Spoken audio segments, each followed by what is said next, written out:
Yo, people, back again with another episode of FOOTY. Lee Gunner has surfaced. What's going on, my guy? Bruv, I ain't stopped laughing all day, bruv. Some of the stuff I've seen today has just been hilarious. I can't lie. You've got all the Ollie sexuals still like sticking up for him. You've got people just bantering United left, right, and centre. Mate, that show last night was lit as well. I want to apologise to Statman as well. I thought I was a bit rude. I watched a bit of it back. I thought I was a bit rude to him last night as well. So nah, Statman's cool, bruv. He's used no, to. I was a bit out of order, man. Bruv, literally, we always troll him on here, innit? He knows it's all love anyway. Do you know what I'm saying? He knows it's all love. The people in the chat are always trolling it. You know the ones there, so it is what it is. But like, yeah, bruv, it's always love, man. It's always fucking love, man. You know them ones. Big up Statman Baines, bruv. Yeah, you know what I'm saying? Hopefully you feel better today, Statman. His experience with supporting Manchester United has not been a great one. You know, like that, bruv. Like this brother hasn't seen somewhere else. Get him on loan next. Bruv, he ain't seen any of the glory days. He's too young. Unfortunately, it's been stressful from him. For him from the beginning. I'm not gonna lie. Do you know what I mean? Statman's had it rough. You know, like that. Literally picked the worst time to be a United fan and on social media as well. Fucking hell, bro. Oh dear, it's mad. You know what I'm saying? So yeah, man. That show was lit though. I can't lie, bro. That was funny, man. Like, and do you know what? Like sometimes, like you just have to sit there and just take the banter at times, isn't it? It's like when we lost to Olympiacos. I wasn't even angry. It was just funny, innit? It was just funny. It was like Olympiacos. Like, just have to accept it. I was more angry like two days later. Like, I wasn't angry on the night we lost to them last season. But oh man, seriously, the banter, man. Like how like them goalkeepers as well, by the way, they need to have a long, hard look at themselves. Yeah, like both of them goalkeepers were shocking on them penalties, man. It was just like they'd put baby oil over their gloves or something. but it was raining still. That's what they were saying. It was pissing down with rain. And also, yeah, it's like, bruv, De Gea wasn't going the right way. At least their goalkeeper was going the right way. Do you know what I mean? Got his hands on a few, but he got his hand on Bruno's. He got his hand on Luke Shaw's. Do you know what I mean? At least he was going the right way. De Gea was diving away from these pens, bro. And what's the point in having a goalkeeping coach, yeah? And having a sports science team and a data analyst team if these men didn't realize that De Gea hadn't saved the penalty in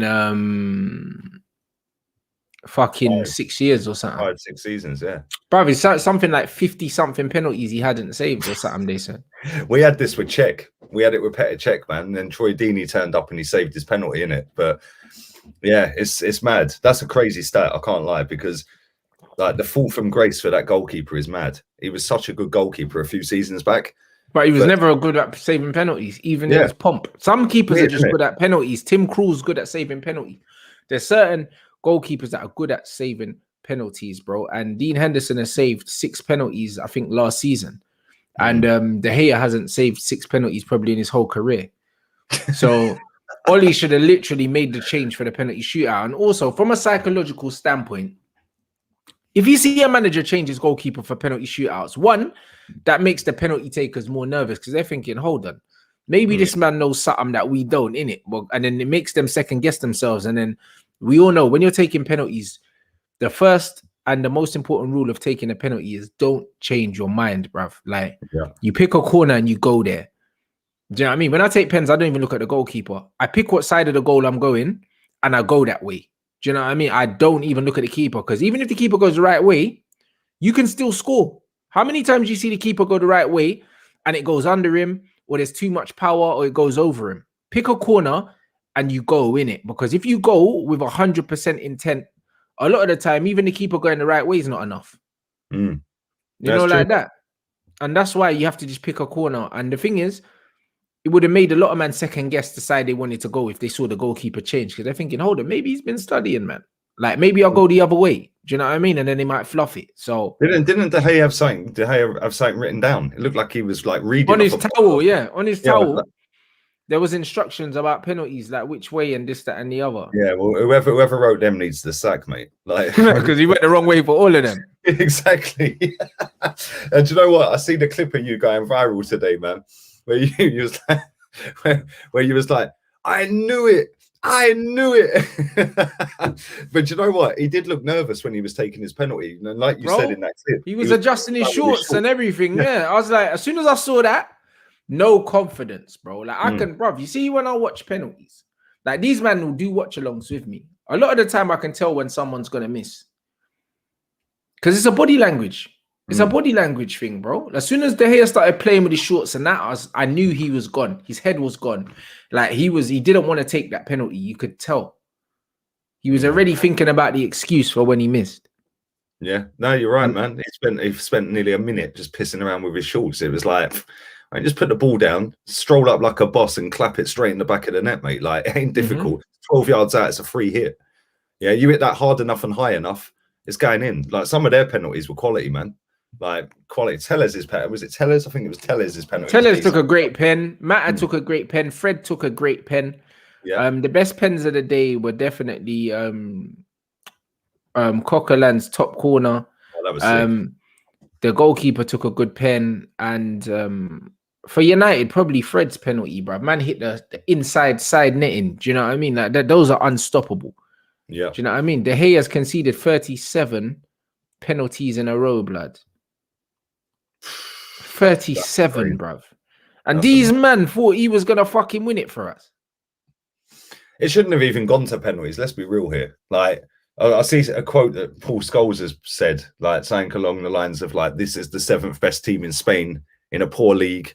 You know, Madrid and Barca ain't really been doing it this season either, and Man United should have beaten them comfortably." It shouldn't, and he's right. It shouldn't have even gone to penalties. If you look at the quality of your squad compared to theirs, it was like David and Goliath. Yeah, let's be real. I said it last night. They're basically the Spanish Brighton. Like, yeah, but literally. The thing is, yeah, Paul Scholes says that, but Paul Scholes don't watch La Liga. So when he talks about Real Madrid and Barcelona and that, as poor as he thinks they are, bruv, they'll probably both beat us, blood, if they played us in the form that we were playing last night. Do you know what I'm saying? So, again, Scholes and them, man, they don't watch La Liga, bruv. They chat shit. They chat shit, bro. Like, do you know what I mean? He's saying, oh, yeah, they're a poor team. United should beat them. But, bruv, I never watched them against Arsenal. But if I did watch them against Arsenal, I would have known that they were going to beat us. Because the way they play with the low block and everything, bro, that's the perfect way to beat Manchester United, you know. Give them the ball. To beat us as well. Give Manchester United the ball and tell them to break you down. I promise they won't be able to do it. They won't be able to do it, bro. Manchester United are the easiest team in the world to play against, bro, because their manager's clueless. They've got no attacking patterns. They've got no players that can play in between the lines, because Mata can play in between the lines. Donny van der Beek can play in between the lines. Paul Pogba can play in between the lines. But he's playing Bruno in that position. So, bruv, honestly, literally, I say it every single game. Bruno and Rashford, yeah? If you want to see two players stink the place out against a low block, play them two. Them man are literally space merchants, bruv. Them man need so much space to operate, bruv. Like, they're literally useless against low blocks, bruv. Useless. Mate, I just watched that last night. I was just baffed, mate. Like, you've got man doing up Rabonas in your penalty box. He's a pensioner. Like, you know, it was just like they just looked at you and thought, you know what, this lot ain't nothing. We can have a go here, and they got the goal. I don't know what the hell your defending was about, but they got the goal. They could have had a couple more as well. Like they had a couple of half chances, but I know Cavani had a chance where he directed on target, but that was Luke Shaw, I think it was, wasn't it? The miss hit. But he didn't really create a great deal, man. I can't remember their goalkeeper actually making a save. He didn't. Like, I can't remember one. Like, I genuinely can't. And I look at it and I think, you know, somebody put it in the chat saying 100 minutes until you make a sub, and then you take off two of your best players. Like, it just makes no sense. Like Greenwood, I don't know. Did you see Greenwood's face when he got subbed off? Yeah. He looked miffed, bruv. He was like, even Pogba looked shocked. You know, like when you can see man's mouth is open wide, he was visibly shocked. It's crazy, visibly shocked. And the funny thing is, is it's like both of them would have took penalties as well. Like 100%. And Mason don't miss pens either. No, exactly. I know it probably wouldn't have counted because you still all got the way through to the goalkeepers taking it, but you never know, man. You know, if you're standing up against Pogba to try and take a penalty, like. No, it's a bit nerve-wracking, isn't it? He's a big lad. He's a good footballer. You know, you got Mason Greenwood. You know he's going to bang his penalty as well. So the goalkeeper might have been a bit more shook instead of like you know, being confident, seeing some of the other players step up. Do you know what I'm saying? It just like made the whole thing made no sense to me last night. I was just sitting there. I can't lie. I actually cheered that that save like it was an Arsenal save, bruv. Like I was just like, I thought the fucking banter, you know, the banter of Unai Emery winning it. Yeah, not only just to rub it in our faces a little bit more because he didn't win it with us, but to beat United, who, let's be real, shouldn't have even been in the competition. They should have been in Champions League still. Like they should have got out of the group. Totally bottled that. It's mad. I can't lie. It's mad. And then you just pinned a comment about Allegri going back to Juve and they're sacking Pirlo. You know what I'm saying? That's what big clubs do. They've made a big decision there to sack a club legend after he's absolutely stunk it out all season. Yeah, and both of our clubs are sitting there when there's Conte available. I'm saying that, bruv. Like, bruv, he won more trophies. He won more trophies than Oli. You know that he's getting sacked. Yeah, it's mad. Look at the managers available. Poch is available apparently. He's having talks with Tottenham again. Yeah, but they're saying that that's a lie still. I'm not going to lie. Some guy just came out saying that Poch ain't said that he wants to leave Paris Saint-Germain or nothing like that. Like, so... It's mad, mate. Zidane's I still think Roberto Martinez is could end up there, bro. And also... That'd be banter if he goes there. That's just funny, man. Yeah, like, that's what I mean. You got Zidane, you got Allegri, who's now not available. You got Conte. You know, there's 3 managers straight away, yeah, that we should be looking at. You know, if we've got aspirations of being big football clubs again, instead of just stinking this out every season and just for the vibes and the selfie opportunities, like we should be looking at proper managers. Yeah, Zidane's earned his stripes, man. That guy has done it enough times in the Champions League. You know, I think he'll end up at Paris Saint-Germain if there is an opening there. If Poch does decide to leave. But then again, like if Poch does leave us, he's saying that he's in talks with Madrid as well. So Real Madrid, that would make sense, bruv. Like obviously that's a job that he wants. I know that, innit? But they're saying that Thingy's in talks with Madrid though. Conte. Mate, we need to be all over that. Both of our clubs should be looking at Conte saying, do you know what? All this process rubbish that everyone talks about, you don't need a process. He went there and finished 1 point off the title in Europa League final first season. Yeah, and then the second season he's won the league. Like he don't need a process, does he? People say that, oh yeah, but he gets loads of money spent and all that. Who cares, man? Like, at the end of the day, he instantly makes teams better. Yeah, he's done it at Juve, he's done it at Chelsea, and he's done it at Inter. Yeah, he is a proper top manager, man. Proper top manager. He would have both of our clubs balling. Yeah, and it'd be like watching Arsenal and Man United back in the day, because we have got good players at our clubs. Yeah, like some of them are shit, we know that, but we've got better players than our performances suggest. 100%. Yeah, and like if you get a manager like Zidane or a manager like Conte in, they are going to play decent attacking football, man, and they're just going to come at you and just suffocate you and pin you in the edge of the box. Like, yeah, they might in odd games do the counter attacking, sit low block it and bounce on the counter. But I've watched a lot of Conte's teams over the years, man, and they play decent football, man. I'd love him at Arsenal with the right players. With the right players, yeah, he could play decent football. You know what, Conte at Chelsea, I thought he played some decent football. I'm not gonna lie, bro, with the wing backs and stuff like that. But man, super chat, man saying, would you take Conte over Oli? Of course, bro. I'll take anyone over Oli. I said it. I'll take Scott Parker over Oli. Honestly, Oli is shit, bro. This is how low it's fallen, though, isn't it? Like we're considering Scott Parker. Like, come on, this is Man United, man. Like, it shouldn't be like this. Honestly, it shouldn't. Like, the standards are pathetic. Like, literally, same with Arsenal. You know, when you allow managers that we've got to come in and be the manager of the football club, that tells you all you need to know. And then fans are just lapping it up. We're Granit Xhaka, Fabrizio Romano's tweeted out Granit Xhaka's in talks with Roma. Yeah. The amount of fanboys going, oh, it's a big mistake if he goes. Mate, he's shit. He is shit.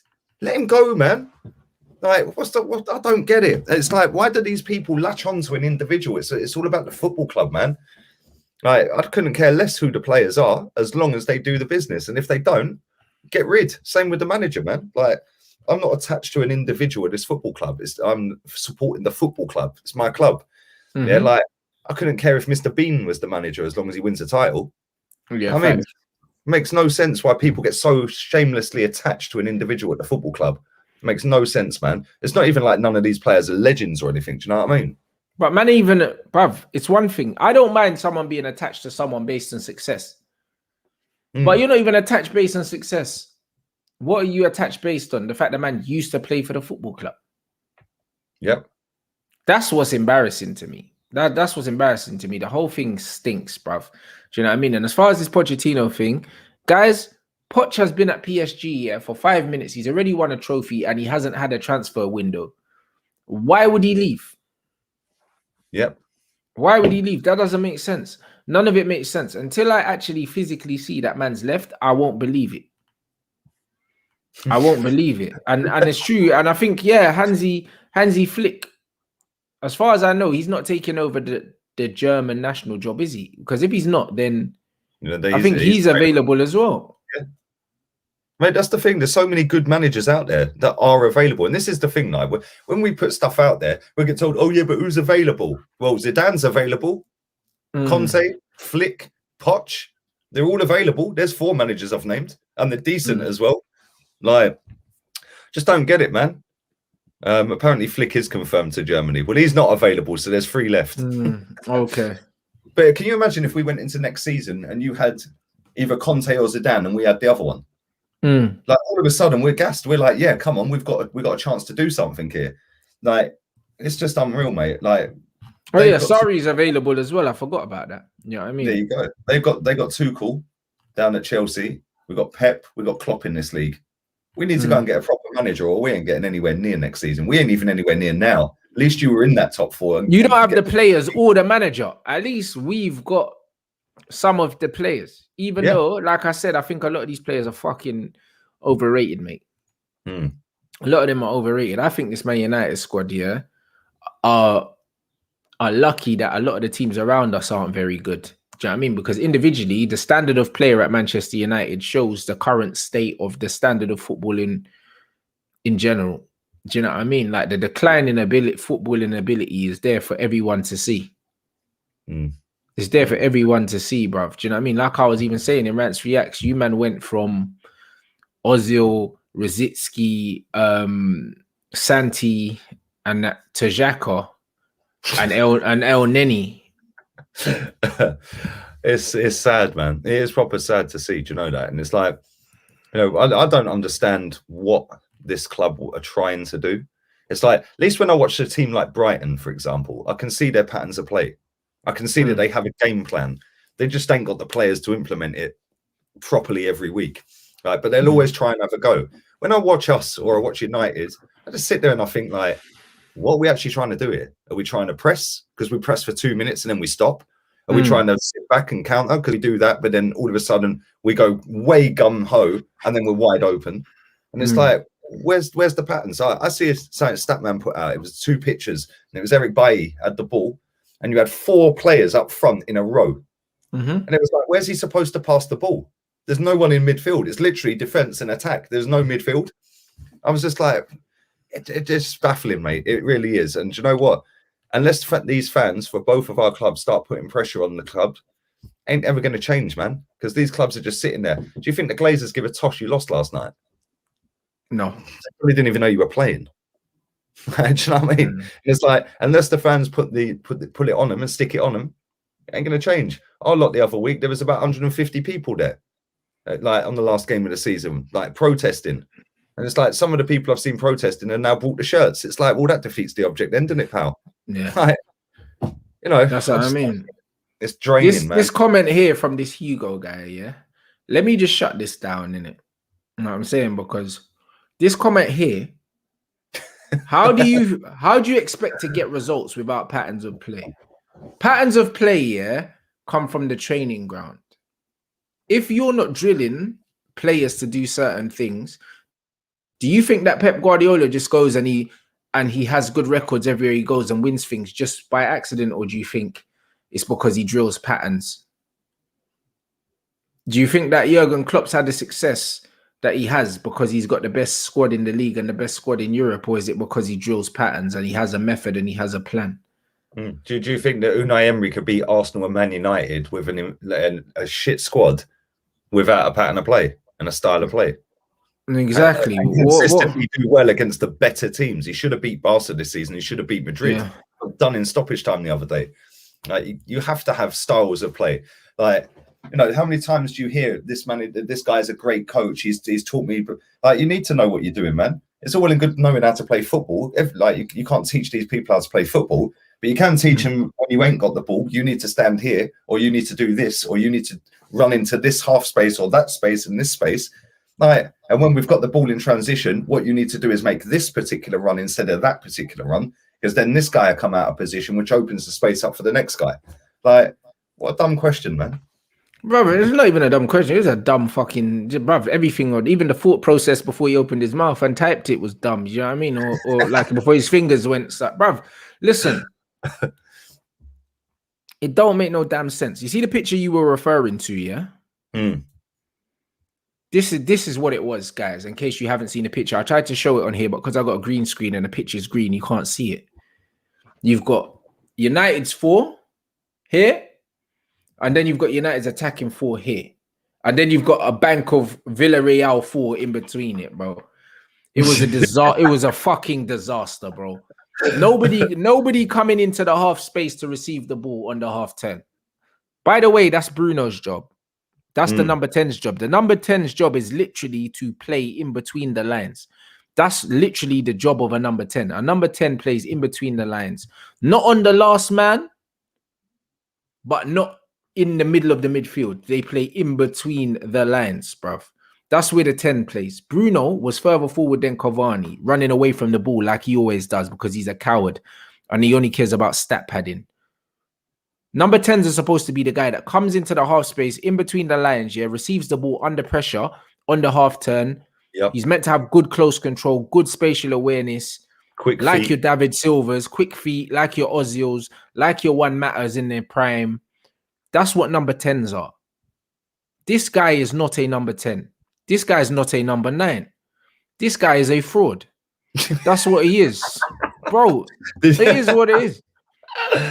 The guy, I think 50% of man's goals are penalties or something like that. And he's a goal hanger. Literally, he's a goal hanger and a spammer of crosses, bro. Like, if man had one of them titles, it would be Bruno Fernandes, spammer of crosses, first of his name, bruv. That's what he is. You know when you play FIFA and you click on it, it says traits. Yeah, spammer of crosses, goal hanger, penalty merchant. That's it.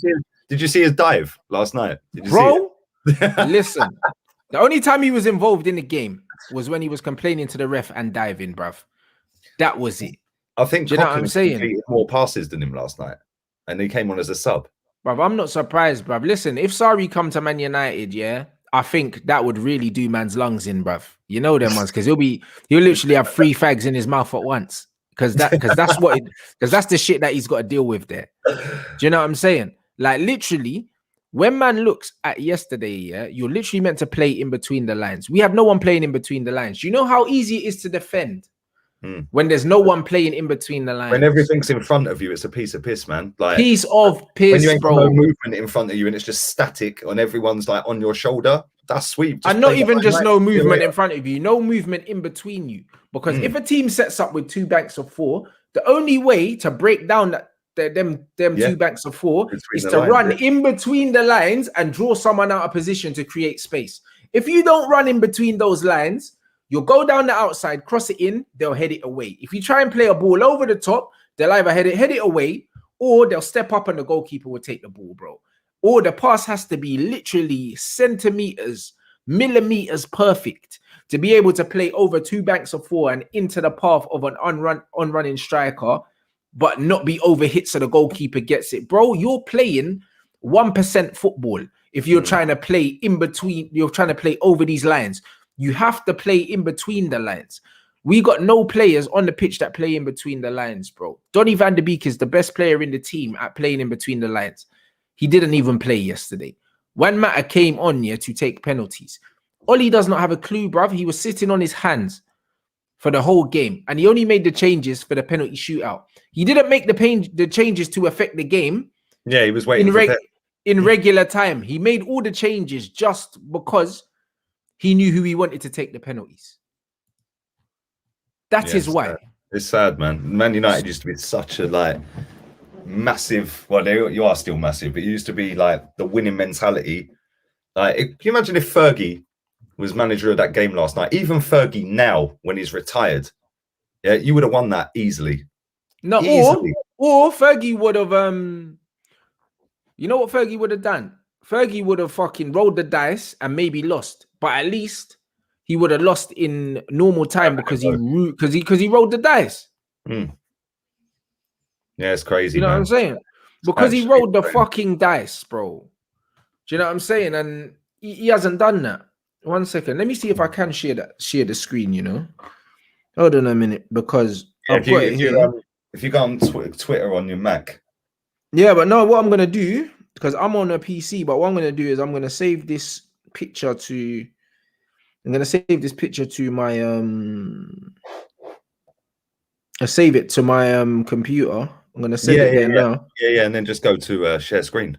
Yeah, and then I'll share the screen because bruv, like it's worth, like literally I can sit here and I can talk about it, yeah. And obviously you managers think that I enjoy brushing certain players, which I do, don't get me wrong. However, do you know what I mean? Man need to see this bullshit because it is so bad, bruv. And this is why, yeah, like I said in the previous thing, obviously because I coach myself, yeah, like I was looking at Villarreal in admiration, bruv.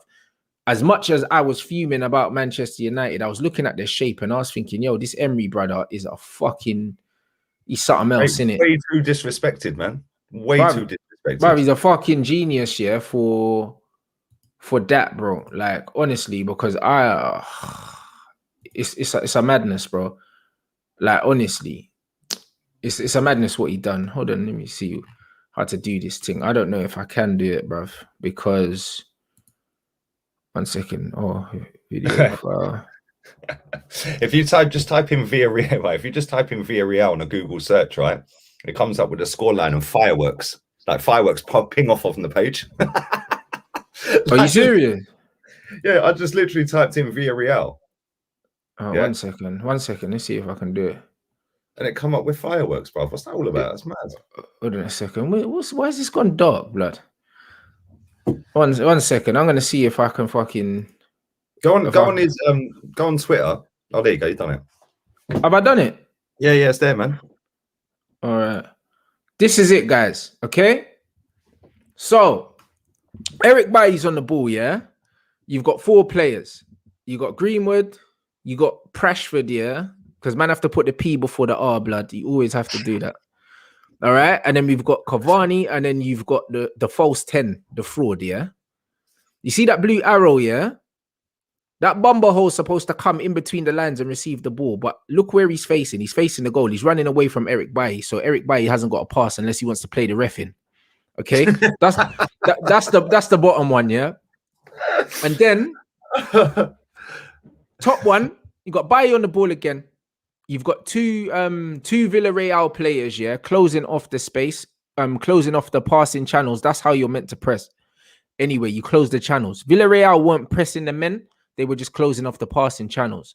So, because Pogba's channels closed and McShite's channels closed, again, the number 10, Bruno Fernandes, is supposed to come into the little pocket of space in between the lines there and show and give an option. Again, he's running away from the ball. This is your number 10. This is your hero that never turns up in the games that matter. Fact, man. He don't. And you know why he doesn't make those runs? Because he's not drilled to, and because he doesn't have a football brain, blood. Do you know what it is with him? You know what it is with him, right? He thinks he's a big fish.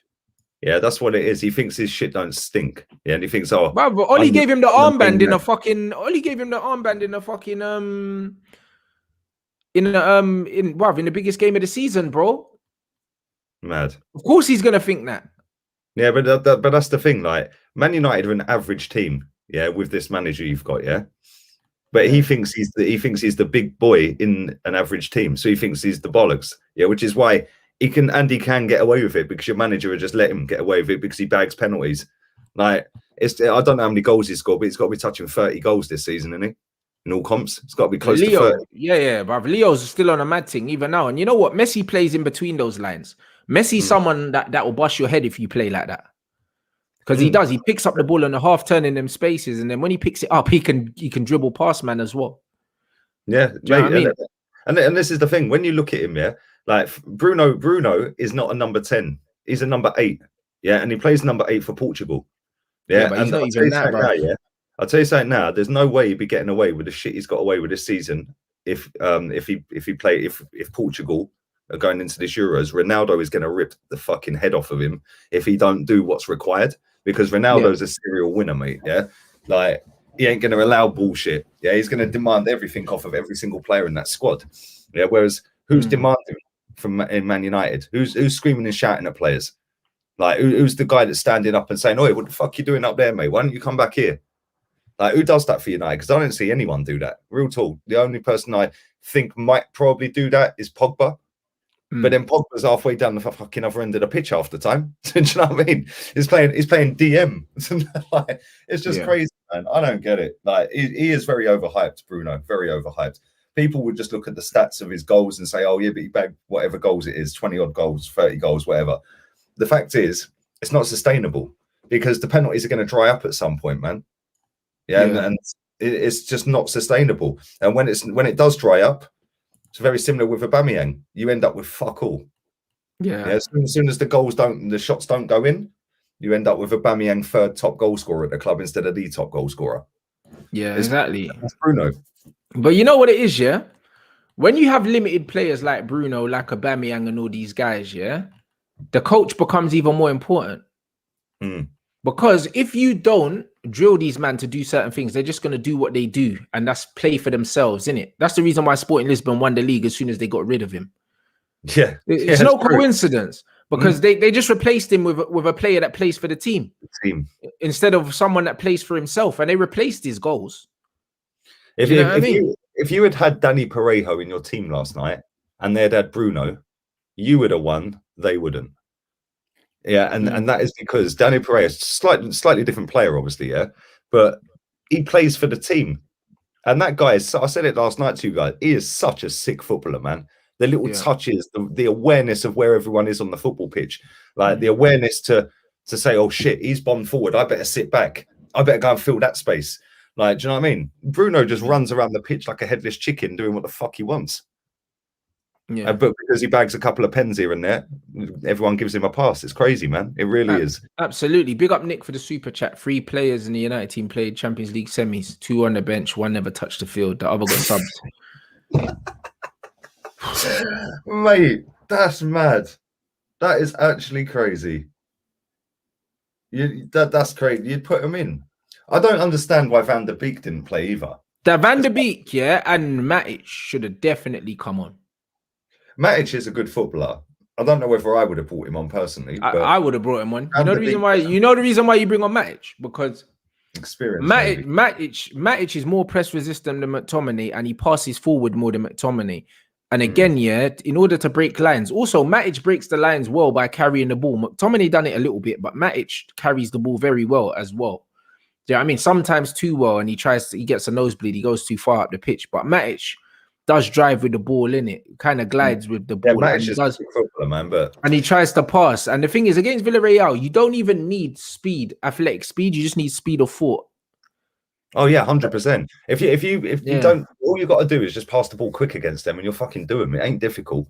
And you didn't do that all evening. You were just slow and boring. They were blocking the passing lanes, and they read you like a book. And you know what? I've said this to you before. I think every time he has won that Europa League and lost with us in the final as well. So all 5 times he's got to the final, he has played 4-4-2 all the way through it. Mate, if you think of the teams he's beaten to get to this final and win it, yeah, in the knockout stages, he done Zagreb, the team that knocked Spurs out, didn't concede a goal away from home. He done Kiev, didn't concede a goal away from home. He's done us, didn't concede a goal away from home. And he's done you in the final. And he done Salzburg, didn't concede a goal away from home. So all of that knockout stage, he didn't concede a goal away from home. Yeah. That's fucking mad. And then he doesn't concede in the he did concede in the final, but so he's conceded one goal. It was a Buki goal that he conceded as well. And you know what? Yeah, it was. Emery done his thing in it, bro. At the end of the day, like tactically, it was an absolute masterclass. And to answer your question, Sachin, yeah, bro, if Juan Mata was playing in that 10, he wouldn't need to be coached to come into the pocket because he's actually a number 10 and he knows how to play that position. You gave this pussy the armband and he doesn't know. You don't know how to play his position. Like, the guy's a fraud, innit? The guy only cares about his own numbers and his own vanity so he can repost them on Instagram. He doesn't care about the balance of the team. He doesn't have the in-game intelligence to see that the space in the game is actually in between the lines and go there. Because he only cares about trying to get on to end of something so he can get the glory, bro. I'm surprised. I thought he put himself down to take the 5th pen when I didn't see him take the first one. I thought it'd be just like this prick, yeah? Yeah, just like that. One of them ones. Yeah, all the glory, take the 5th penalty, do you know what I mean? And do the fucking Ronaldo celebration and that. You know, honestly, you know what I mean? And he chose to go second, yeah, on pens, bro. He won the toss and he chose to go second. You go first and put the pressure on. Like, it's not difficult. Emery must have been sitting there pissing himself, mate. Like, what, they got second? It's crazy. And the funny thing is, I can't lie, I actually pissed myself when I see him in tears last night, Bruno. I was like, yeah, that'll teach you, wouldn't it, mate? Because you know what? As much as I cussed Mesut Ozil over the years, Mesut Ozil would always find the space. Very, very rarely pressed. Like, he was always in the gaps. Bruv, yeah, Ozil's a proper number 10, mate. Listen, I'm not with you on the Ozil slander, mate. I'm not with you on it, bro. I think Ozil's one of the best to play in the Premier League. He might even be the best. You know the ones. David Silva's the only guy that can really chat to. Silva was silky, man. David Silva's the only one that could talk to Ozil, bruv, in that number 10, bruv. And you see, like, the Ozil that you guys bought, the way he could dribble with the ball and stuff like that, and how silky he was, bruv, his weight of pass and everything, bruv. Listen, he's as good as it gets as a number 10 of that era, that's bro. The thing, though. Bruno's not a number 10. But he's not. He wants the glory of a number 10. Yeah. Yeah, he wants the glory of a number 9, because number 10s aren't goal scorers. Yeah, he wants the glory of a striker. And the thing is, like, mate, it used to piss me off sometimes that Ozil had passed instead of shooting, yeah? Right? Because I think, fuck it, just have a shot, man. Like, get your goal tally up a little bit. But I kind of get it. Because when I see Bruno, he would be greedy and take that shot when he's got a man waiting to tap it in. And then he'll miss the shot and he'll blame everyone else. And it's like, he just seems like a right arrogant prick. And it's like, if you want to move forward into next season and actually have a chance to do anything, number one, you need a new manager, and number two, he shouldn't be playing that high up the pitch. It's a joke. It is a joke, man. And the problem he has, and the reason he plays him so high up the pitch, is because he's trying to get him and Pogba into the same team. Yeah, which you can do, but you can't play them both centrally because then you have an issue. Because it just don't work. I don't think it works, man. It's like the Lampard-Gerrard debate. Right, you can both get them in a team, but one of them's going to have to be sacrificed and put in a different position because you couldn't play. No, but the thing is, you could play Lampard and Gerrard centrally if you had a proper holding midfielder like Michael Carrick. You know what I mean? But we never did that. Do you know what I mean? Listen, like, man, we're trying to even ever play a game. Of course not, because England wanted to play a 4-4-2. That's why. They wanted to play 4-4-2 because they had Rooney and Owen in it, and they were like, "Yeah, we'll play Rooney just off Michael Owen." So because of that, they never played them in a free like that, bro. You know what I mean? And that's what we needed. We needed a 4-3-3 for England, but because we had an embarrassment of riches with strikers, or so they thought. Do you know what I mean? When you've got Rooney and Owen, you play both of them in it. That was their logic. So because of that, it was kind of like, bruv, they didn't want to play the free and sacrifice a striker, bro. And also, England never had a left winger. That's why Paul Scholes got played out there sometimes, and then Joe Cole got moved out of there. So because England never had an orthodox left winger or like a wide attacking player, they persisted with the 4-4-2 thing. It was dumb, innit? Like, it was super dumb. That's the thing. It was to the detriment of the football team. Like, it was. Wasn't it? The real reason why England didn't do better is because they never had a manager that was progressive enough to realize that they needed to play the 4-3-3 and they needed a holding midfielder. Yeah, and to take Scholes and play him on the left wing, fucking hell, mate. Really, like, that's just dumb. One of the best footballers I've seen, man. Definitely one of the best English footballers, anyway.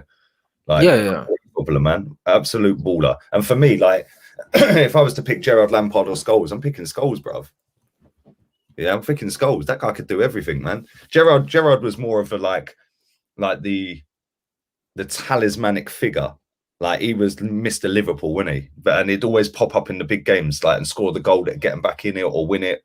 Like, I remember that fucking goal he scored against West Ham in stoppage time at Wembley from about 55 yards out or whatever it was. Just low bounced it straight in the cup final. Who's that? Gerrard. Gerrard, that goal. Yeah. He scored a brace that game, I think. Yeah, it was mad. He scored two bangers. He scored two bangers. Was so far out, man, and he caught it so sweet. It was just like a rocket. But same Champions League, like he got that team driving forward, man. And it's like so many times he done it. But Lampard was like more goals. But Scholes was better than both of them. Yeah, Scholes was better than both. And it's a shame you couldn't have got all of them in the same with Carrick. Well, you probably could, but it just wouldn't have worked. It wouldn't have worked because then, you know, you could have had Carrick just sitting and patrolling and just popping the ball off, and you could have had Gerrard, Lampard, and Scholes as the three in front. Yeah, maybe a diamond or something. Yeah, but I don't think it would have worked, which is why we probably never see it. Yeah, facts. And you, man, eras, number 10s in the Bergkamp era used to be second strikers, and then they became attacking midfielders. So when I say Ozil will be in the best number 10, I mean in that era, not in the era before. The era before Dennis Bergkamp was the best. Like, he was better than Eric Cantona, respectfully. Eric Cantona was more of a goal scorer, but Dennis Bergkamp was a better footballer, innit? It's not even debatable. So it's different. They're both in my top three as well. Yeah, bruv. They're both legends in their own right, and they both got different skill sets, innit? It just depends on what you like in football. For me, Zola's in that bracket as well. Yeah, Zola's in there as well, bruv. Paulo Di Canio was another one in that 10 bracket that was a baller. But for me, personally, Dennis Bergkamp, just because of all the weapons that man had, was just different, innit? Obviously, Cantona's my Man United GOAT, innit? He's my best ever player, innit? And he always will be, but bruv, Dennis Bergkamp was special, innit? So it's one of them ones where that's when I say the number 10, I mean in that era. I don't mean ever, because of course he's not on the Bergkamp level. Let's be honest. And you're right, Rooney could have played the left in the 4-3-3, and Owen could have played up top. But again, these pagans didn't want to do it. You know what I'm saying? And this is what it is. And that's why they're playing Darius Vassell off the left as well. You're right. And Paul Scholes. Darius, you know. Darius was playing off the left. I remember that. Bro, some joking, bruv. Like, you know what I mean? A lack of tactical fucking fluidity is the reason why England failed in that era. Do you know what I mean? But Lampard and Gerrard could have played in the same midfield, but they needed a Hargreaves. Or they needed a Michael Carrick. And even though Owen Hargreaves did play, Owen Hargreaves was just a runner. He wasn't a playmaker like Carrick. He wasn't a good ball progressor. So it's all about balance. This Man United team need a fucking coach. They need Ollie out. They need Carrick out. They need McKenna out. They need fucking Phelan out. Imagine if all these men get sacked tomorrow. Where are they going to go, Lee? Probably down the Dole office, mate. Bruh, who's queuing up to actually? No one to get them, man. No one will employ Ole Gunnar Solskjaer as a manager after Man United. No one. No serious outfit will. No decent team is going to come in for him. If anything, he'll probably just say he's had enough anyway and like fucking never work again after he gets sacked. Yeah, at least with Arteta, I do think he would get a job. Yeah, but again, I don't think it'd be a top tier team. But we're not a top tier team. Let's be real. It's true. You're not. You know what I mean? And Lampard's left. He's getting linked with Crystal Palace. If Lampard gets the Crystal Palace, with West Brom as well, bruv. If Lampard gets either of them jobs, he'll relegate them. Could you imagine if he relegates West Brom? If he went to Palace have been in the Premier League for years now. Yeah, West Brom have already gone down, innit? So yeah, like, he won't relegate them in the Championship. I mean, if they was in the Prem, he'd relegate them. You can see like that. You can see Palace getting relegated if Eze and Zaha go, innit? Like, I think I don't know what's going to happen with them two. Eze's got a long-term injury, but one thing I do know is if Frank Lampard is managing in the Premier League next season, with Crystal Palace, unfortunately, Palace fans, you're in a relegation fight. Yep, because he's fucking shit. Because if he had all the players that he had at Chelsea and he said that they couldn't challenge and now they're in the Champions League final, what do you think he's going to do with your lot? Yeah, that's gone. You'll be playing Luton Town next season. Bro, it's mad. It's mad for you, man. Unfortunately, I'm sorry, guys, innit? No, I'm saying, I'm sorry, Palace. Like, if you get Lampard, you're fucked. It's true, man. It's true. Listen, how can you come out and say that this team ain't good enough and then they get to 2 finals and finish 4th? Like, how is that even possible? Like, he should have stayed at Derby. He was doing all right at Derby. Do you know what I mean? He should have stayed there. Just all right, but he still should have got promoted and he didn't. Yeah, he bottled the playoffs. He bottled that big time. But, you know, he maybe should have stayed another couple of years, learned a little bit more, maybe got somebody more experienced in around him to help him out. Yeah, and then that's the natural progression to go on to manage Chelsea. But I suppose if Chelsea come calling and you're Frank Lampard, you ain't saying no, are you? So same if Liverpool come calling for Gerrard, he's going there. We know that. Like, yeah, it's just, I think that the way Gerrard's done it's the right way. He's been at Rangers, what, 3 years now? Like, just gone on an unbeaten season, wasn't it? I think they've done it unbeaten. That's fucking mad. Yeah. Right, big up Nick for the super chat, my bro. Also, I'm Portuguese, and last few games Bruno's played, we haven't won. The one he started that we did win, he got subbed off at half time when we were losing 1-0. Need a fan for a watch along for the Euros. Let me know. Hey, Nick, bro, what's the general feeling about him in Portugal? Because I know he's shit, but did them man know he's shit in Portugal? I feel like they do, innit? Because like, he ain't important to that Portuguese team. Like, the way they talk about him at Man United, like he's some epic footballer. But, bruv, he's not important to that Portuguese team. Like, he's not. Yeah. He's not. And his stats for Portugal are dead as well, bruv. So, what's the general feeling in Portugal? Like, in terms of importance, yeah, where do they rank him? Like, what's the hierarchy in Portugal national team? Obviously, we know CR7's the top done. Then who's after him, and who's after that, bruv? Because to me, he's like one of them brothers where man's not rated. He's not rated at home and that, but he's a big man at Man United. It don't make sense. Yeah. It don't really make no sense. Again, that shows how far you've fallen, mate. Like, you know, I said this last night when we were doing the show and that, like, that Villarreal team shouldn't even be anywhere fucking near a final. And it's beaten Arsenal and United to win it. Like, that sums up where our football clubs are. And then on Saturday, we're going to see your noisy neighbours and our noisy neighbours that are not noisy. They're both not noisy anymore. They're the better teams, and they're in a fucking Champions League final. Yeah, that is sad, man. I know Chelsea, Tottenham's the main one with us, but do you know what? Do you know what the saddest thing is? Yeah, is if Chelsea had a North London postcode, our fans could be going mad about it every year. But because it's a West London postcode, nobody says shit. Yeah. It's still a London club and they're still better than us. So we should be striving to be better than them. Fuck Tottenham. They win nothing. Yeah. Like, we should be trying to better ourselves and be better than Chelsea. And that should be the target. Yeah. Then once you've got better than Chelsea, you're right in the mix for everything every season. Do you know what I mean? It's like, it just pisses me off, man. It's like people make any old excuse for Ole Gunnar Solskjaer and for Arteta.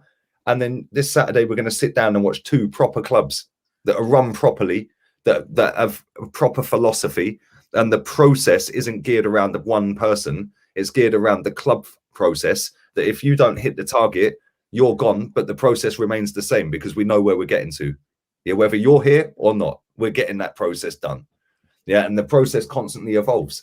Whereas ours, it's no, Ollie's got to stay, Arteta's got to stay. What a load of bollocks. It is. We go and get Conte and we'll both be better teams. Just like that. Yeah. Absolute fact. Don't pay the money, man. Get rid of that little PE teacher you've got. We get rid of fucking Prada Pep.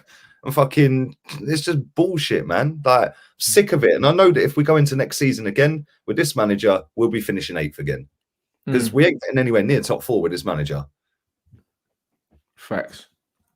You know what I mean? My man said that we underrate Lampard.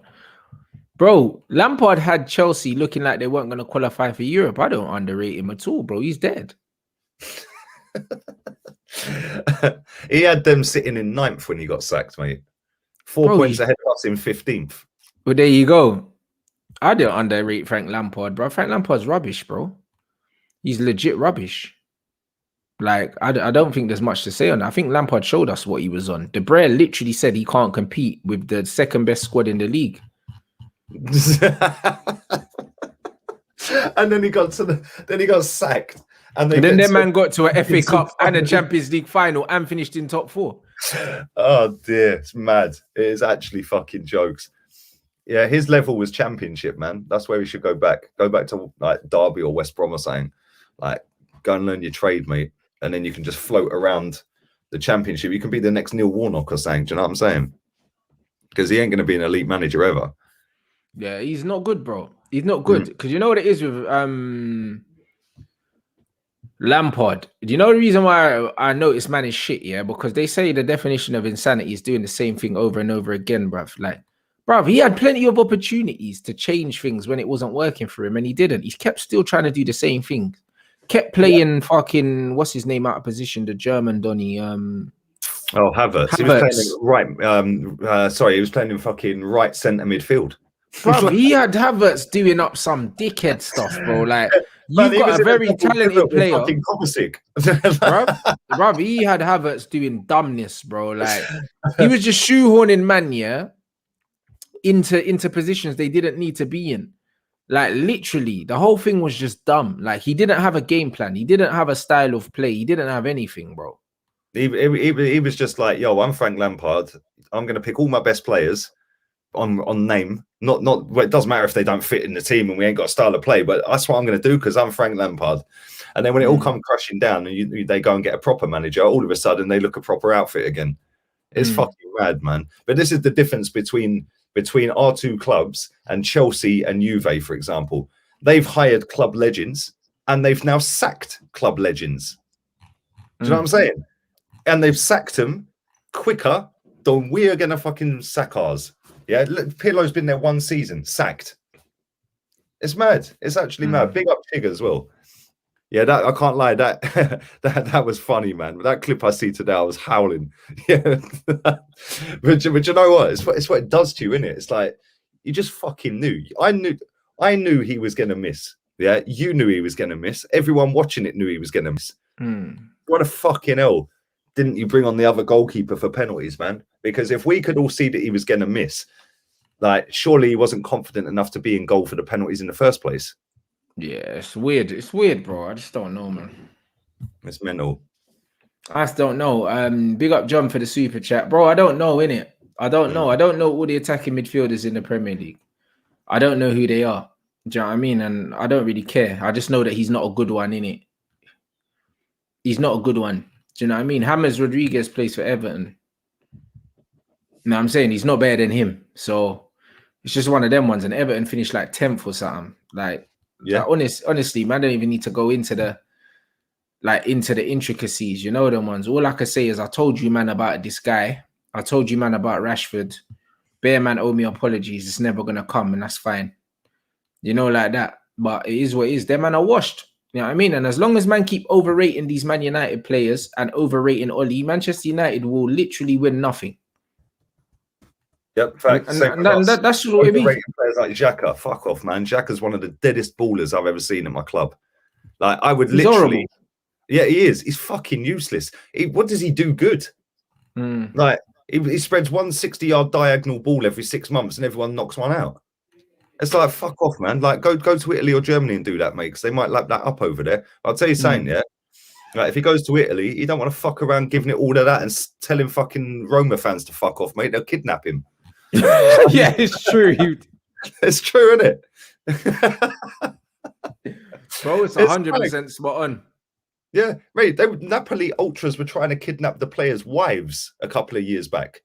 Like, it wasn't even a couple of years. I think it was 18 months just before lockdown or something. Yeah, like the Inter fans had that 50-foot banner about Icardi, bruv, calling him a see you next Tuesday and all that. Do you know what I mean? Like, them lot don't ramp in Italy, man. And if he thinks he's going to Roma to just have a nice, comfortable retirement out there, good luck, mate, because you better perform. Otherwise, they're coming for you. Same in Germany, mate. Did you see the videos doing the rounds a couple of months ago? Yeah, where say Kolasinac and Mustafi were being chased down the road by the Schalke ultras. Yeah, I'm not condoning this behavior. You gotta laugh, man. Let Lee say what he wants to say, blood. I'm not involved in any of this kidnapping talk, blood. You know, like that, because I know they'll send any of this, by the way. I'm just saying it was funny. They'll send the fence for my black horse, bruv. I know that. You know them ones. You know what it is? It's like their fans don't give a shit, bruv, because they are mad passionate about their club being the best it can be. Whereas our fans were calling say Kolasinac the fucking tank. Yeah, Thomas the tank, more like. Because that's all he is, yeah. Like Mustafi, oh, he's amazing. Kostafi, him and Koscielny went 20 unbeaten. Whoopee. It's like the same with Arteta. Yeah, but we've been second since Christmas. Where was this energy saying Emery was invincible for 22 games? Then, do you know what I'm saying? It pisses me off. Man. It's like these people just suck up to any. It's like I've fucking somebody put a tweet out. They clipped me off of my video saying Buendia's fucking not worth 40 million. Yeah, but he's not though. Exactly. He's not worth 40 million. Man scored 1 goal in 36 Premier League games, and people are talking about Pepe like he's a flop. Yeah, you wait until we sign him for 40 million, and then you'll see what a flop is. Yeah, what did he do? He smashed it in the Championship. Good luck to him. Yeah, I want better than that. 25 years old, 25, I think he is. Yeah, or 26, something like that. Just, mate, there's a reason you're playing at fucking Norwich. Respectfully, innit? No, that's the. Not even respectfully. Fuck the respect. Listen, he is a good footballer, but he ain't worth 40 million quid. Let's be real here. Yeah, and it's like, no, these people that jizz off over these certain players because it's fashionable within the online fan base to do so, wind me up. Last year, it was Ben Rama. Oh, Ben Rama, he's this, he's that, he's this and that. Yeah, guess what? He's played 30-odd games this season and scored 1 bloody goal as well. Yeah, it might look good in the Championship. This is the Premier League. Facts. Yeah. Nicola Pepe gets mad disrespected and bagged 10. Yeah. Yeah.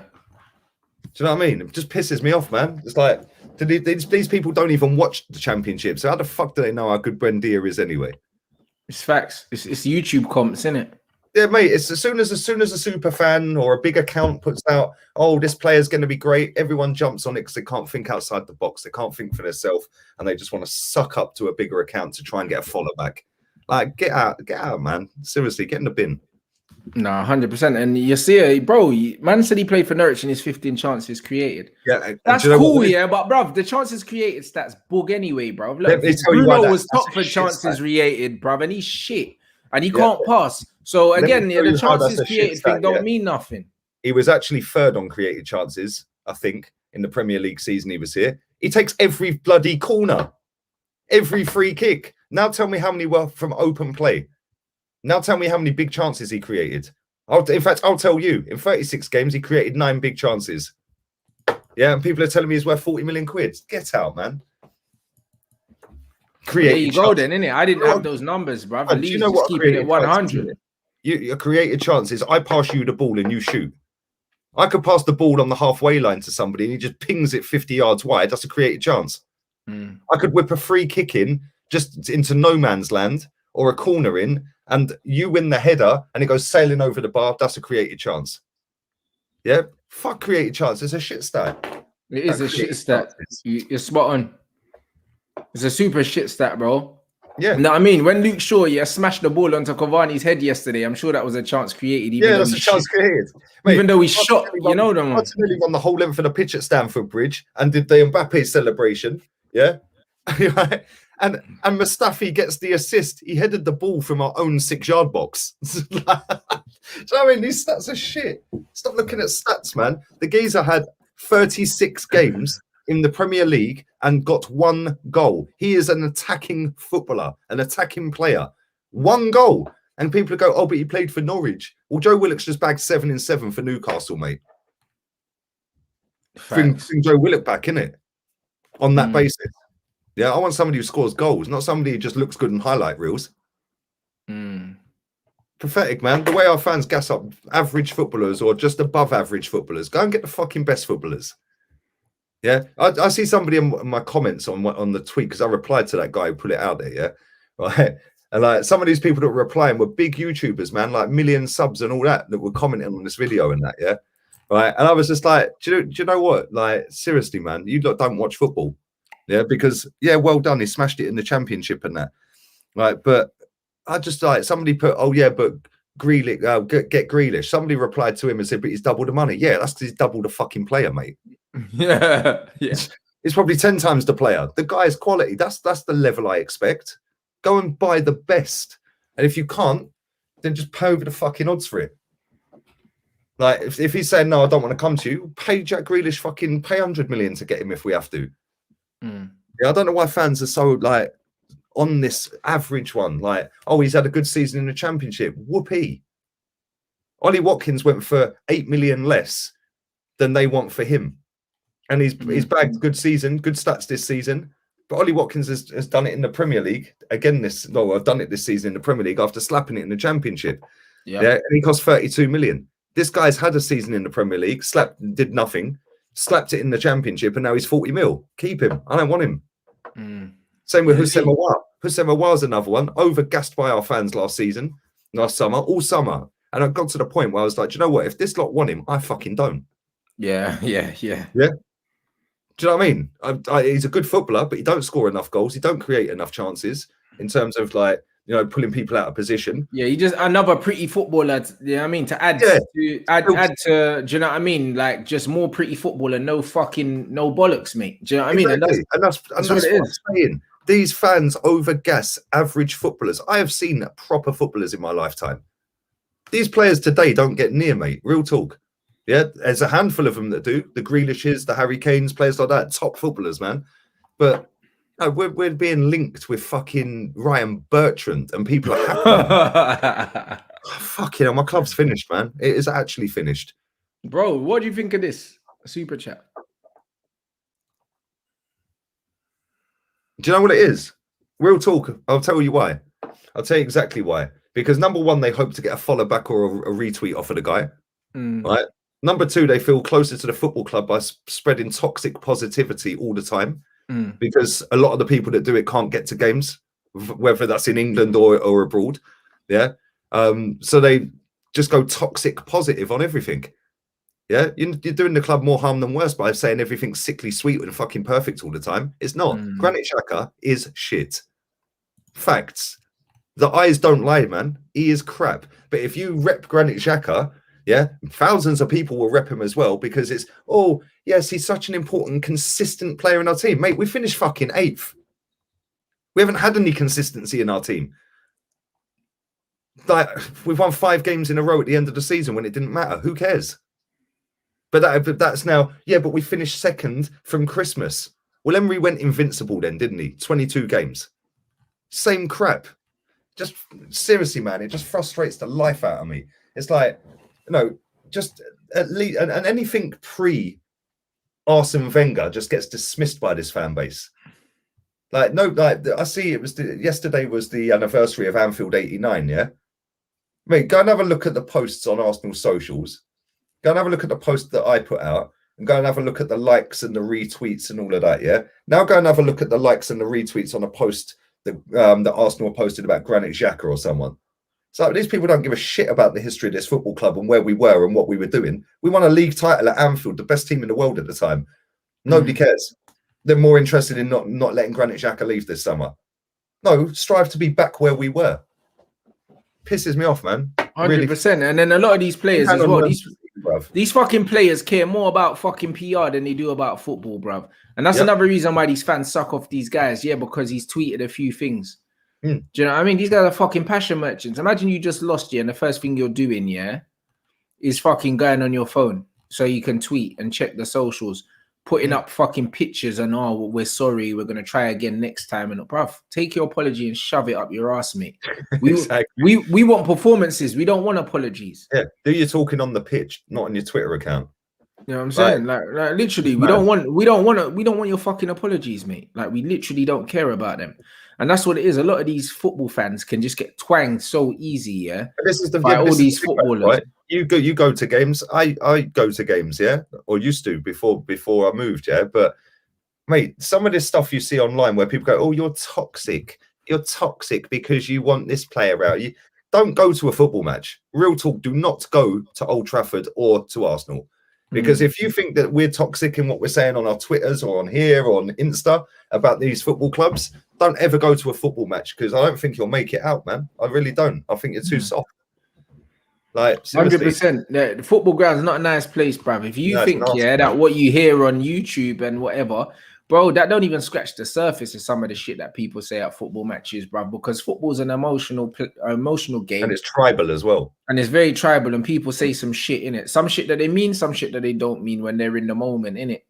Yeah, and it just gets like that, bruv. And if you ain't got skin thick enough for that, then bruv, this ain't the domain for you, bruv. You know, like that. That's why I get all these footballers feeling sorry for themselves, bruv. Guess what? If you was winning football matches and playing well, you wouldn't be getting abused. Yeah. I don't care what kind of abuse it is, yeah. It's like, bruv, unfortunately, it comes with the fucking territory, mate. Yeah. Do you know what I mean? Like this is the era we live in. Why doesn't Kieran Tierney ever get abused?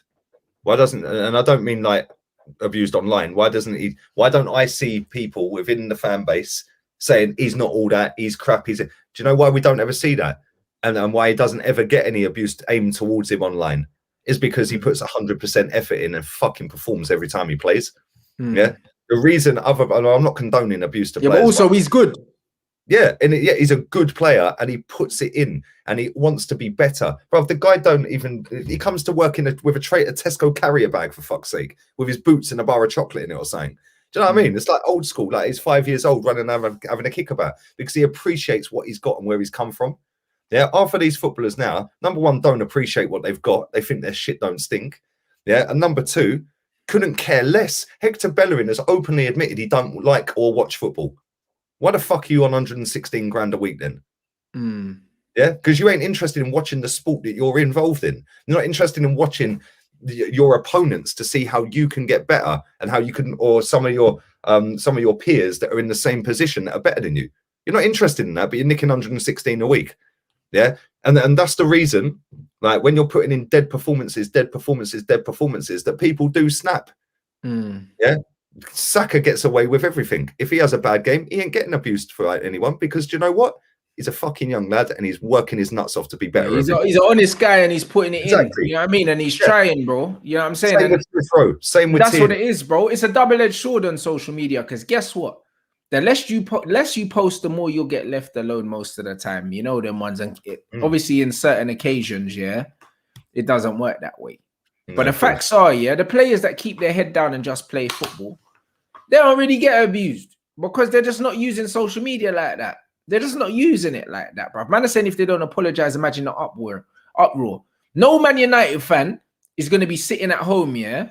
I rephrase that. No United fan that's not an absolute arsehole, yeah, is going to be sitting at home after yesterday's performance thinking these man better apologize to me.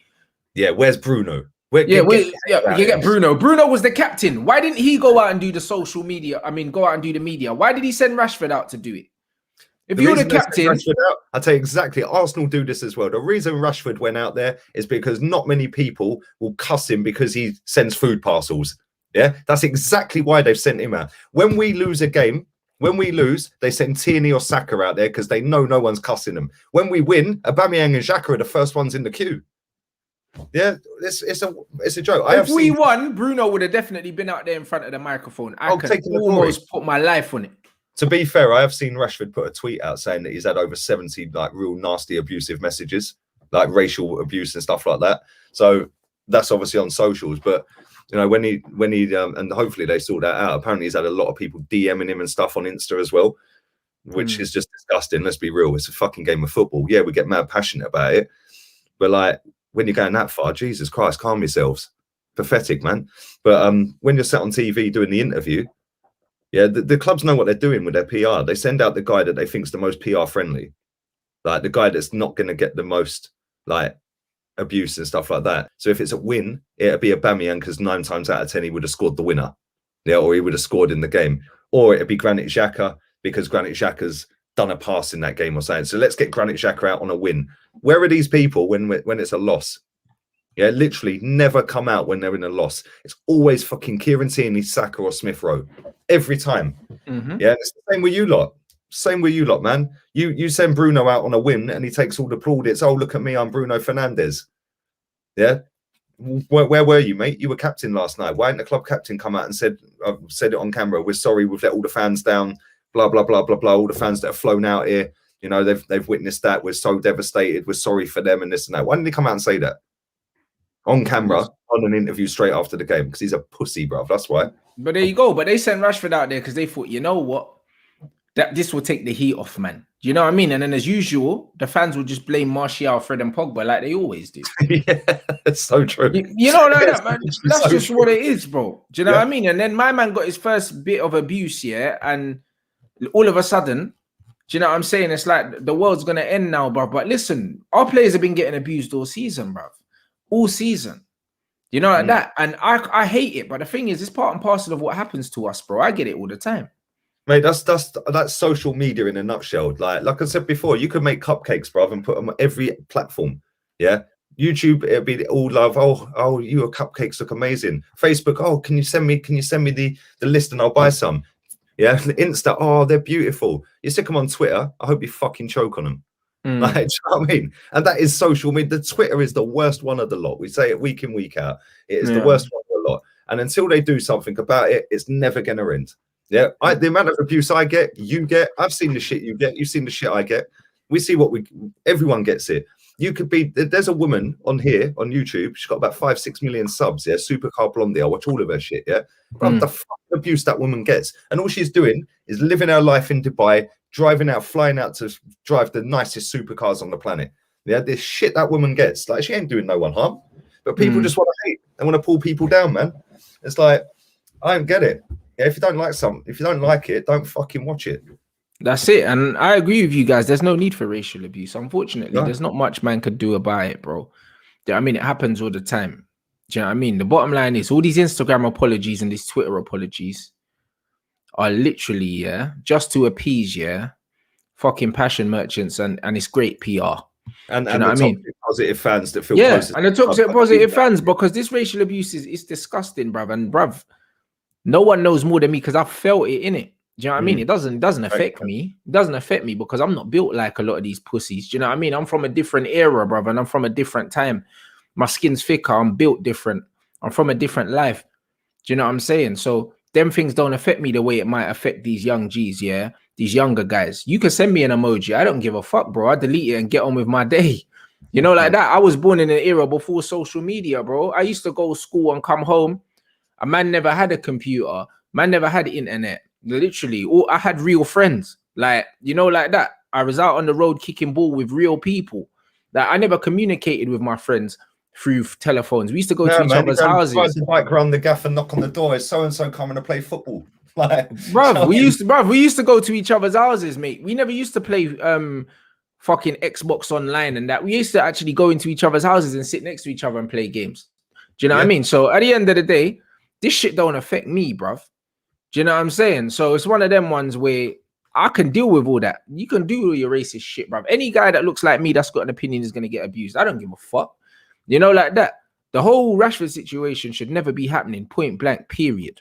Do you know what I'm saying? But the facts are, after a performance like that, a man have lost, the racism thing is the thing that's getting magnified now because man played shit, and it's just a deflection thing. Because when other players were getting abused, man weren't coming out like that.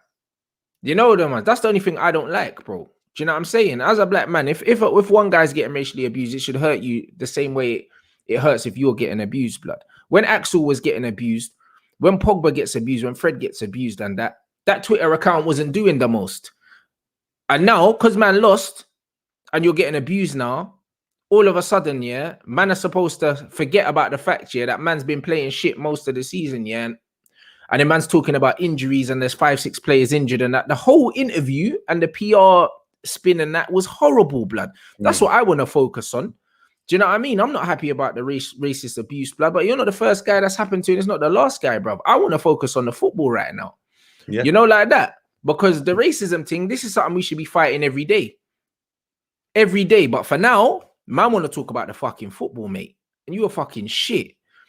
Do you know what I'm saying? And the explanation and all this, we've improved and all this, and Ollie and the process, all of that's bullshit. I want to focus on that bullshit. Yeah. It looks to me like man's trying to fucking deflect, from what's been a poor season for man, poor performances for man. And whoever runs his Twitter account, because it's not him, is ruining man's career. They're ruining his career, bruv, because they're putting pressure on this guy's back that he can't fucking handle, bruv. Clearly, he can't handle it. You know what I mean? So it looks like deflection tactics for me, blood, because if he was coming out, riding out, when man was putting up good numbers and everyone was sucking him off, if he was coming out fighting this same battle, standing up for Axel and standing up for Pogba and standing up for Fred, and made himself a poster boy for this racism thing, when everyone was getting battered, then I would hear it, bruv. But man's only hearing it now because you're getting coated, fam. You know what I mean? But where was you when other men were getting coated? Do you know what I'm saying? Like when fucking Uncle Righty was getting fucking coated and man would tell him to kill himself and shit, and I went and found the guy's IP address, where was your tweet then? You know, like that. Where was your tweet then, bruv? You know them, man. And that's why, hey, bruv, honestly, that's what I said in my last show, guys. You see a lot of these footballers, when they do all these humanitarian things, yeah, and they want a pat on the back, they're not getting one from me, bro. Because I feel like most of the time they do shit, they do it for attention, blood. Would they do it if no one was watching and nobody knew? Mate, let's be real here, yeah? Half of the reason these footballers do their charitable work, yeah, and donate to charities and stuff like that is because it's a fucking tax write-off. 100%. Yeah. A lot of people don't know that, though. Do you know what I mean? And also, again, Martial was getting abused to the point where man even asked to hire security for the club and that. The club, he asked the club to hire him more security for his family because he was worried, bro. Do you know what I'm saying? Where was the tweet in solidarity for Tony, blood? You know, like that. That's why, bro, that's why I'm not really trying to hear this right now. You know, like that. I'm not really trying to hear this. I'm not trying to hear it. You know, like that. Because I'm someone that's got pelters, yeah? I've got pelters from early calling out these racist fans about Pogba, about Fred, all of this, bruv. Years this goes back to the point where these racists are calling me racist now. even though there's a good few black men in my team I don't rate. Bruv, I wanted Lukaku out the club. I would have carried him myself. You know them, man. I don't rate Wan-Bissaka. I don't rate Rashford. You know them ones there. Man, don't rate Sterling either, bro. When we go for the English team, my favorite players in overhyped, man. My favorite players in the England team are the white boys, blood. There's one right behind me. Oh shit. but I'm the racist though. You know what I'm saying? So when I've been calling out this racism thing for time, yeah, and even Lewis Hamilton's been riding out, doing all these other things, making all these gestures, doing all this all day long. And then all of a sudden, man drops one tweet because you got pammed, yeah, because these racists have had enough of your shit. You know what I mean? I'm supposed to feel sorry for you. Nah, cuz. Nah, I don't. Legit. I don't. You know what I'm saying? I don't. Yeah. You can't just use this thing now, yeah, because it's your last resort, because the mask has slipped and everyone realizes you're a fraud, blood. I swear down, that's just what it is, bro. Like, honestly. Because when Raheem was out here fighting, you wasn't there fighting with him. You was doing up meal tickets. Yeah, Raheem's been fighting for time as well. Brother. Fighting for time, mate. Yeah, and this is the thing. We know they're all mates as well. You know they're all mates. No fucking... Yeah, I don't get it, man. I just don't get it. And the thing is, like, you know, the whole social media blackout thing the other week, that was just a farce in itself, mate, because half the people that said they were going to do it didn't even fucking bother. And still uploaded videos, still put a tweet out, still, it's like, I don't really understand, mate. I just don't get it. You're right in what you say, man. Fucking, he's obviously, it's not nice that he's getting that, and I don't condone him getting that. But you're right, he's probably doing it because of, like, it diverts it, doesn't it? And he hasn't backed any of his fucking mates when they've had it. Brother, this is my thing though, innit? If man was riding out, yeah, all the time, I wouldn't mind, innit? You know me, bruv. Like, when it comes to this kind of this racism thing, I don't play, blood. I don't play. I said the same thing about Michael Jordan, blood. Bare people's heroes and that. But when man was playing and the racism thing was going on, he didn't want nothing to do with it. And now man's dashing 100 mil. I don't think it's genuine. I don't care. You know them ones. That's how my stance is, bruv. You ride out all the time, or you don't ride out, blood. Yeah, fact. You know what I'm saying? Or it just looks like publicity to me, bro. I don't need to wait for something to happen to me, yeah, for me to call it out. Because if that's the case, blood, man could have not said nothing about the racism Pogba, Martial, and Fred were getting, bro. And guess what? I probably have a lot more subs. I probably have a lot more followers on Twitter. A lot of these racist man that don't like me, they don't like me because I called them out on their bullshit, bro. If I didn't do that and I was tap dancing like other man, yeah, bro, you know, like that, bro, I have a lot more money in the bank. True. I have a lot more money in the bank, bro. You know, like that. But bro, I ain't here to make friends, but I got friends. You know, like that, bro. Yeah, if I see something and I think it's bullshit, I'll call bullshit in it. Yeah. And that's what it is. And this thing, it's bullshit to me, fam. You know them ones. He doesn't deserve the treatment that man's getting. He doesn't deserve the abuse. Do you know what I'm saying? But him getting abused and Raheem getting abused and Martial getting abused and Fred, bruv, one's not more important than the other because man's got more followers or whatever. Or me getting abused or Uncle Righty getting abused. It's all the same, blood. But everyone's going to fucking turn the attention to that instead of the attention that needs to be, yeah? Man got knocked out. Why did you lose to Villarreal? Man got knocked out. We're shit. You know what I'm saying? You played shit. You've been playing shit. The manager's shit. As a club, that's what man need to focus on. That's what man need to focus on. Let's not wipe this under the carpet, you know, then they give us a new signing and that, and then we're all talking about something else. No, bruv. I mean, that's exactly what's going to happen. While it's still fresh, I want to talk about the football, man. Marcus Rashford's just tweeted 8 minutes ago, yeah? Go on. He's put, this means more than you know. It goes on for a while. He's put a picture of a statement, yeah? I love this club. I love my city. Here we go. The PR's coming. This club has changed, has been my home from the age of 7. I'd be the first to say I've struggled this season. It's not about commitment, dedication, or ability. The reality is I've had physical obstacles I've had to overcome and that I'm still managing. That being said, there are no excuses for last night. We simply weren't good enough. I'm really sorry that we couldn't bring the silverware home. Black or white, football is football. We all wear the same shirt. We all kick the same ball. I've been playing the game from the day I could walk. I'm built for criticism for my performance, but I can't accept ape, monkey, baboon, banana, or jungle talk. As a United fan myself, it's really difficult stuff to read, and I can only think about how this would have made me feel as a 7-year-old reading it, how I would ever have any faith in humanity.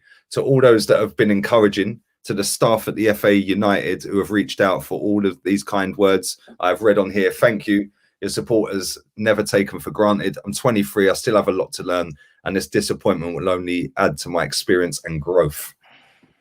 Bro, where was all this club support for Martial, yeah, and Pogba and them man when they been getting racially abused though? Because yesterday United put out a thing on their thing saying, something about, I can't remember. They put up some poster on their thing. I don't follow them, but someone sent it to me. Let me go on the Instagram now.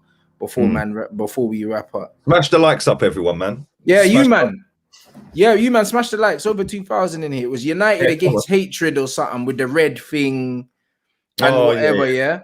After Rashford got abused, blood. But when Tony and them man got abused, yeah, and Tony's missus got abused as well, and Mrs. got abused and that, calling her the N-word lover and that, and all of these things, bro. There weren't no statements.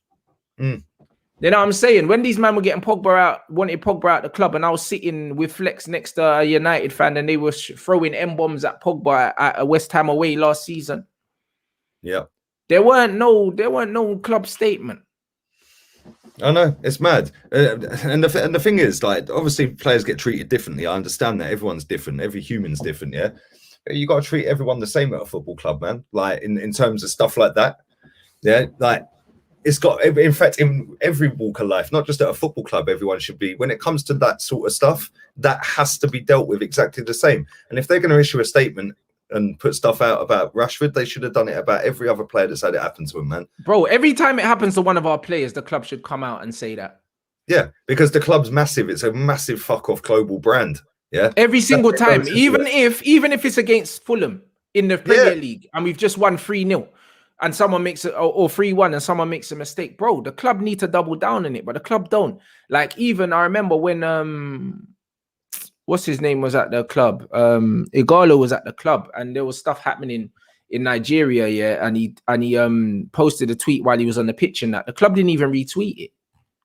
Nah, they didn't even retweet it. They could have just retweeted it. You know them ones, and they didn't. That's why, bruv, man, don't trust this club, bro. You know them ones. The club getting behind this now at the perfect time, bro, to take fucking attention away from the fact that this club is shit. They run shit. We got a shit manager. We put in a shit performance, yeah, and these man don't want to win, bruv, and they want you to buy the shirt. Yeah, it's true, man. They didn't even retweet Igalo, blood. Not even a retweet.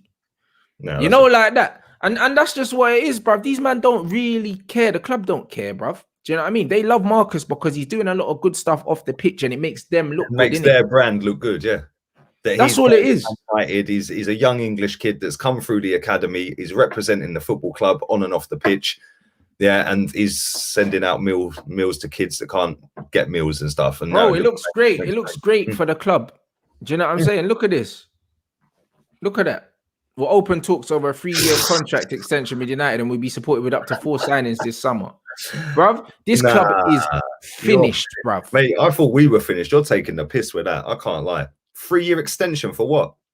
This club is fucking done, bro. And you know what? The owners of this club, yeah, are the same man that are funding them Republican man that were dropping bombs and that, bruv. So don't think that these men care about racism for 1 minute. You know them ones. This little racism PR thing from the club, not Rashford, because obviously he's affected by it. But you see the club, them man don't care, bruv. Them man are doing this now because it takes the heat off Ollie, bruv. That's why they're doing it. If Ollie signs a new contract, man are done. You're already done. Let's be real. You're already done. You're never going to be back to where you were because your club's standards are in the gutter, because your club's fans are in the gutter, or a lot of them, a large percentage of them are, that allow the Glazers to take the piss and allow Ollie to still be in a job.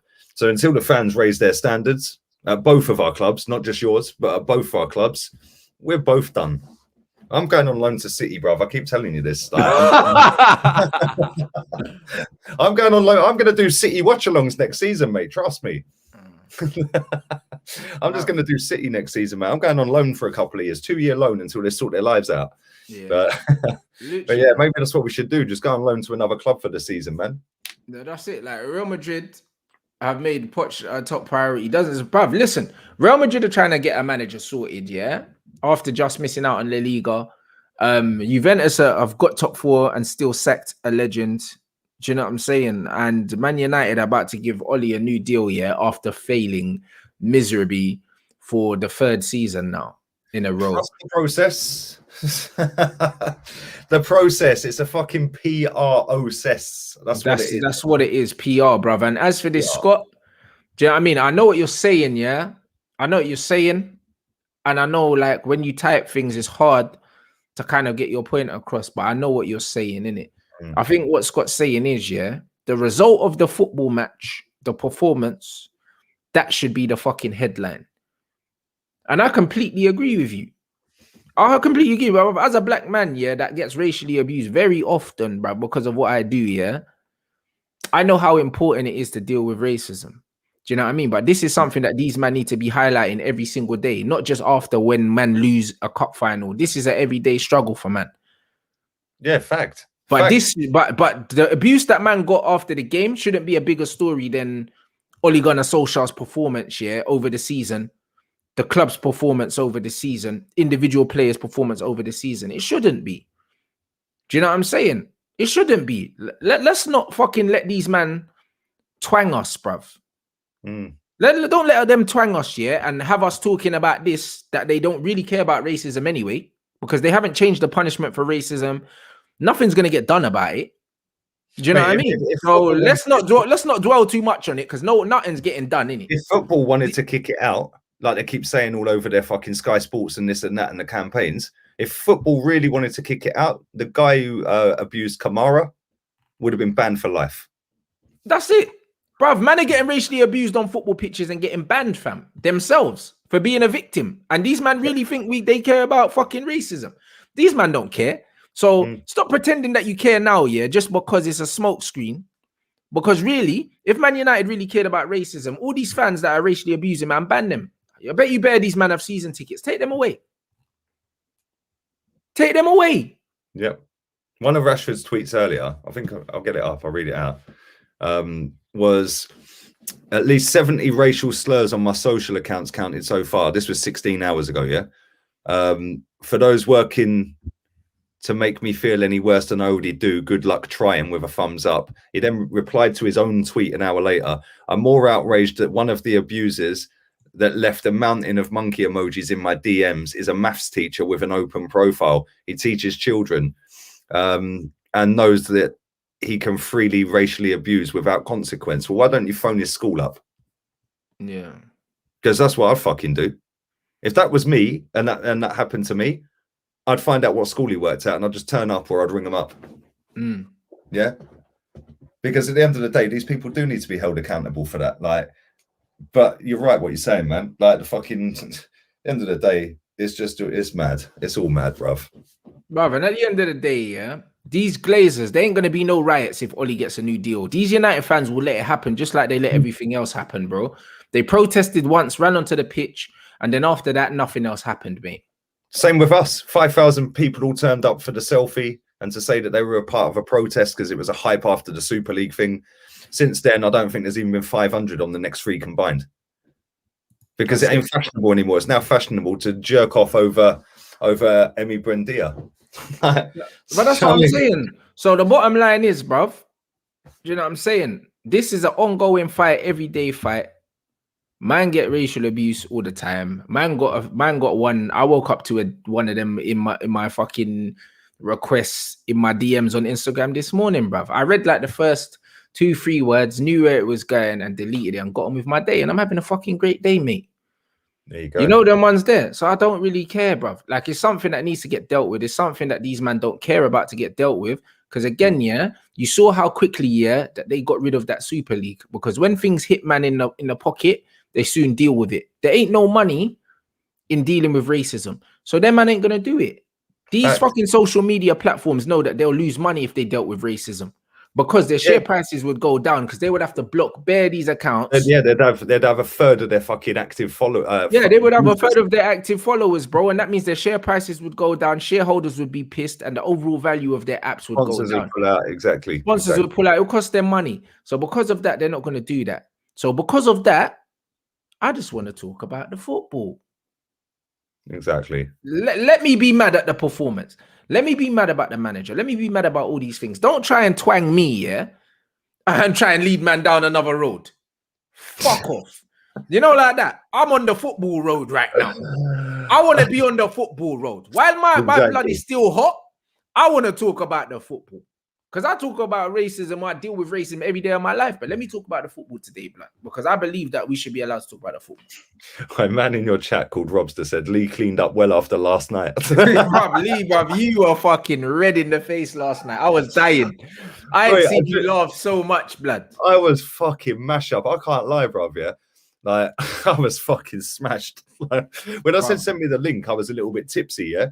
Right? And then I come on, brother. I downed 2 beers pretty quick on that stream. I was like, fuck, I need to go to bed, you know. I watched it back today. I was just fucking wetting myself. Some of the stuff I come out with was hilarious, man. But that stream was good, man. And then, you know, sometimes, like, when you watch your team and they're so shit like our teams are, it is nice to just jump on streams with people, innit? And just like, just in it, bruv. That's what this is about. It's a community. You know them, man. Yeah, man. Just all about the banter, and people in the chat are always sick, man. Smash the likes up, people. Trust me, at least 1,000 likes, over 2,000 in here, people. Do you know what I mean? What else you got coming up, bro, for the rest of the day, bro? Got a video coming out at 6. These are both uploads. I've got one at 6 and one at 9. No, one at 6 and one at 10. Sorry. I haven't recorded the 10 yet, but the 6 is about the managers that are available. So we're going to go through that. So make sure you keep your eyes peeled for that. I've been doing more uploads and live streams because you know what it's like when you're doing 2-3 live streams a day and the games are thick and fast. I just needed a break, man. So I'm actually enjoying recording little 8 to 10 minute videos 3 times a day. That's nice, bro. You know what I mean? But that's nice, bro. It's good to mix it up in it. It just keeps I will get back on the lives, obviously. But I just want a couple of weeks off of the fucking lives, man. Because when the Euros comes, I've got loads of shit. You're gonna be flat out. Like I'm gonna be doing live streams probably 2 a day on some days. There's 3 games a day, man. It's like, which games do you pick to stream? It's like that's what I mean. So yeah, I'll be doing the watch-alongs for that as well. So yeah, I've got loads of shit coming up, but I just want a little 2.5 week period of just uploads, man. Yeah, facts. Do you know what I mean? So big up everyone in 1 hour as well. I can just record them all in 1 hour.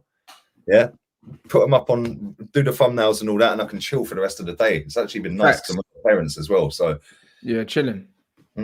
No, I'm saying so. Yeah, facts, man. Big up Lee, bruv. Big up everyone here. Smash the like. Obviously, all my Euro streams are going to be on Twitch exclusively. So make sure you subscribe to my Twitch. The link is in the description. Subscribe to Lee Gunner. Obviously, the link is in the title. And also, big up Saeed as well, blood. Man managed to keep his hair yesterday because United lost. You know them ones. He said if Oli won the trophy. Oh, he'd shave his head, isn't it? Right, that was bruv, when I tell you that was a close shave, blood. Oh, mate, that's mad. That is actually mad. Bro, like, honestly. What? Could you imagine him with a shaved head? Who, Saeed? Yeah. I told you, man would look like a fucking Werther's original, blood, with a shaved head. Oh, mate, that's hilarious. That's funny, man. Man like Sai, blood. You know what I mean? So you, man, follow. Make sure you follow, man. Make sure you definitely follow the Twitch. We got Red Talk tonight at 7. Do you know what I mean? I'm trying to get Cams on as well. You know what I'm saying? Because Cams was stewing last night. You get me? So man's trying to get Cams on, and that should be lit. You know what I mean? So yeah, man. We'll see what's going on. But yeah, bruv, it's been live. Big up everyone. You know what I mean? Shout out all of you, man, bruv. And yeah,